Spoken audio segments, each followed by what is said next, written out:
Mario vs. Donkey Kong surprised me. I always thought the original game was a 10 out of 10 masterpiece, but I think that about a lot of Nintendo games that never get to see the light of day.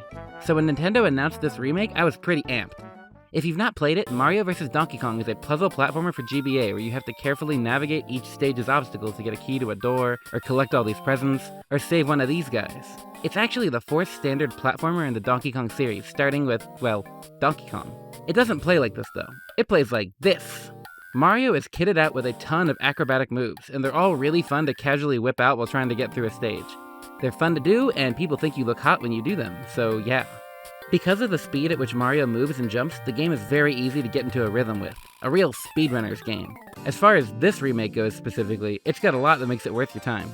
There's a new 2-player mode, which I played a lot of and is genuinely excellent. An absolutely gorgeous remastered soundtrack to go with these gorgeous remastered visuals, and that original difficulty was mostly kept intact.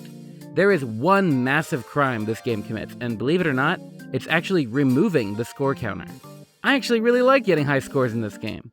Killing enemies in specific ways would give you extra points, as well as clearing a stage quickly and without dying.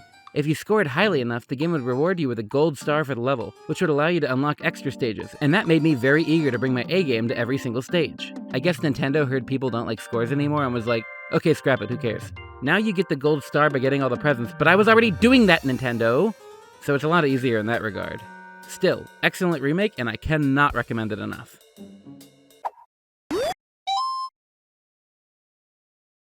If you've played a Bonk game, you're cool. Can we be friends? I only ask because it feels like I'm the only person in my age group that has. You see, I'm nostalgic for a few games that fall completely out of my era, and it's all thanks to this nifty little thing called Wii Virtual Console. Nintendo came up with the idea to individually sell older games in their storefront for a few dollars a piece, so you could go and buy Super Mario World for like $6. They also, for some reason, included games from several consoles they did not make. It's thanks to them adding Sega Genesis that I fell in love with ToeJam and Earl, and it's thanks to them adding TurboGrafx 16 that I fell in love with Bonk. Bonk is just a little guy, a little cave guy. He's got to save the world from this big lizard guy here, and he'll achieve that goal by bonking stuff with his head. He can bash enemies from below or above, or he can just do this.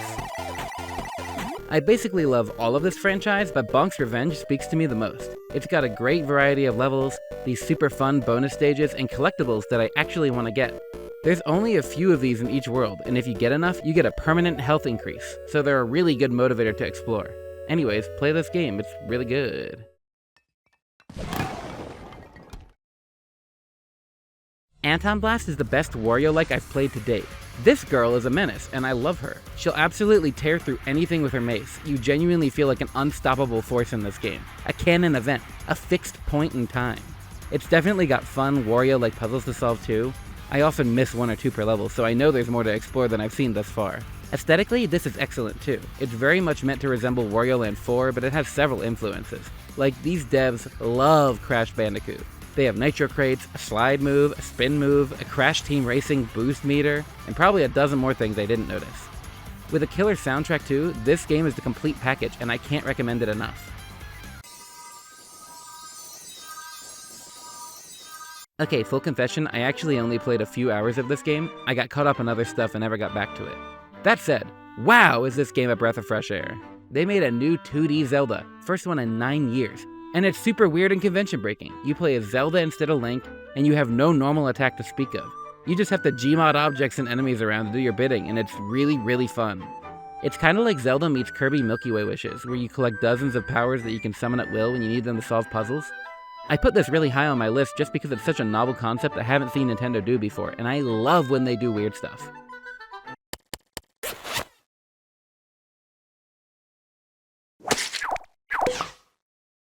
LittleBigPlanet is extremely important to me. If Sony had not done this franchise dirty since 2014, I would probably be making LBP videos instead of Pikmin. These are physics-based platformers made by Media Molecule, and the whole gimmick is that you can make whatever you play. It has an incredibly comprehensive level editor, but it's so much more than that. You can create music in the MIDI editor, you can make pre-scripted cutscenes, you can make a shoot-'em-up, a puzzle game, Street Fighter, Mario Land? If you can imagine it, you can make it in this game. It also helps that the base game you get here is incredibly charming. The sound design, the visuals, the way your little sack person bounces around between platforms, it's all perfect. The story mode is charming enough that that's often the part I revisit, especially considering you can drop 4 players into almost any level. Unfortunately, this is not as easy to play now. Remember how I said Sony sabotaged this? Well, after Media Molecule made the first 2 games, I guess they felt like they'd finished what they wanted to do with it and moved on. Sony did not feel this way, so they got the people that made Sonic Racing to crap out another entry that is the least fun, buggiest game in the series. All of the pieces are here for this to iterate on LBP2, but the new creation tools are cryptic to use, and I don't even really care about that when I have to look at loading screens every single time I hover over a new menu option. It's very annoying. It's an annoying game. I thought Sony would rectify this with a 4th entry at some point, but instead they made Mario 3D World and left out the part that makes LBP special. Then they took Sackboy out to the backyard and shot him in the head because these games don't work anymore. Because of server vulnerability, all of these games have had their most important elements stripped from them, that being the online play. Now they are local co-op games where you can play the story mode and then make levels with no good way to share them, is what I would say if this game didn't have an awesome community. LBP Lighthouse, among a few others, is a fan server that allows you to re-implement the online component of the LBP games, allowing you to experience something pretty similar to what this game was like in its heyday. Earlier this year, I hopped on the first game with my friends and played through the whole story together, followed by exploring the community levels in 2. This is still worth playing, so if you can get your hands on it, you can play it in an emulator or on a hacked PS3. Also, if that's not your speed, there's a very promising looking spiritual successor to this game called Restitched, and it's essentially a copyright-safe PC port of LBP. It's not done yet, but I'll have the Steam page in the description. Ew, Shadow has a gun? That's so silly and cringe. What is wrong with you? How is this not, at the very least, a novel concept to you? They gave a Scrunglo Bunglo an actual real-life firearm which he uses to people, and yet people think this game is stupid. Am I an android too? Okay, maybe that was a little silly, but at least it's earnest. The Sonic franchise just escaped a 10-year pit of irony, so the games that take themselves seriously mean a lot to me. Shadow is super fun, but the jank can be a bit much to bear for new players, so I'm going to recommend you play one of these mods. Shadow Reloaded is a huge overhaul of the game's physics to get it to be just overall more fun, so I'm going to gush about this version. Shadow has a really unique formula from standard Sonic games, which is that each level has 2 or 3 objectives that will alter the course of your story arc based on their moral alignment. If you kill all the humans, you take over the world. If you save them all, you become Hedgehog Superman, and if you do nothing the whole time, Shadow thinks he's a robot for some reason. This game has a really good sense of flow once you know what you're doing, and it actually improves on the previous game, Sonic Heroes, in a major way. That game constantly roadblocks you with walls of enemies you have to meticulously and very slowly take down. But in Shadow, when that sort of thing happens, you just get to do this. It's also got a ton of fun little secrets to find, and that can keep you busy for a while. Also, there is a co-op mod for this game. It's really good, and this game's level design is perfectly tailored to a co-op experience, so I recommend you grab a friend and try this out if you haven't. I actually talked about Super Mario Eclipse in its own dedicated video a few months ago, so I'm going to keep this part short. This is one of the most impressive fan projects I've seen. It takes Mario Sunshine, the whole game, and carefully weaves in these really authentic feeling levels, crossroads between them, and brand new moves to navigate them. The length of the game is doubled, which is great because I like me some sunshine. Go watch my video!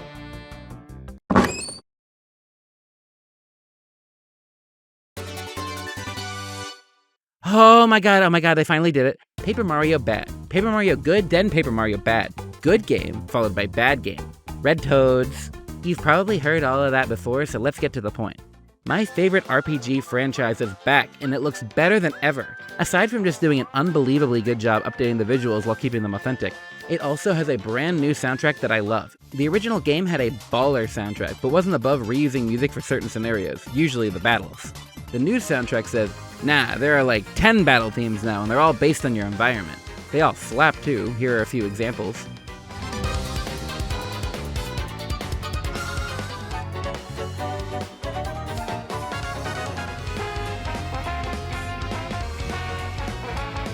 This remaster cuts down on the backtracking significantly, which was a huge problem with the original, and it even offers some brand new post-game content. Basically, they made a perfect game even better, and I'll never go back. If this doesn't run at 60 FPS on the Switch too, I'm gonna throw a rock at Nintendo, the company. World of Goo 2 is the best indie game I've played in years. The first game was spectacular. You use these little goo ball creatures to build towers, with your goal being to collect as many as you can through these pipes. It's very tense and difficult. These towers are flimsy and you gotta build them just right. But when you finally win, it's so satisfying. The goo balls are valuable not just to you, the player, but to the residents of the world. They can be used to make a variety of everyday products, but there are a finite amount of them, and throughout the story you basically drive them to extinction. You feel this with the atmosphere of the levels you play, as they continually get more bleak. World of Goo 2 has a different story to tell. It's disguised as a copy and paste sequel, but don't let that fool you. The gameplay is more elaborate than ever, and the story is richer. I can't talk about Chapter 4. I can't even show footage of it. Just understand that it's done so well and is so thought-provoking that I'm gonna remember it for the rest of my life. Play World of Goo 2. Play both of them. Before I get to my favorite game of 2024, here are a few runner-ups. SRB2 Kart is my favorite kart racer. It's a spin-off of a side mode of a spin-off of a fan game that's a mod of Doom. And it's really fun. Imagine Mario Kart DS but with Sonic characters. I've been playing this with my friends for years, but we recently all learned how to make our own characters, and we went wild with that concept. You should join my Discord and play it with me. The people over at Harbormaster 64 are doing the Lord's work right now. They have now created 3 fully functional, super customizable PC ports of Nintendo 64 games, and each of them is now permanently the best way to play said game. Go subscribe to them or join their Discord. It doesn't seem like they're planning on slowing down anytime soon, so who knows what we'll see next. I played a ton of Smash with my besties this year and tried a handful of different mods. Time and time again, I find my favorite to be Smash Remix, because it's so polished and presentable. It feels super authentic, and honestly, watching each new trailer as it drops hits just right, just like watching a Nintendo Direct. Fire up your most functional Nintendo 64 emulator and try it out.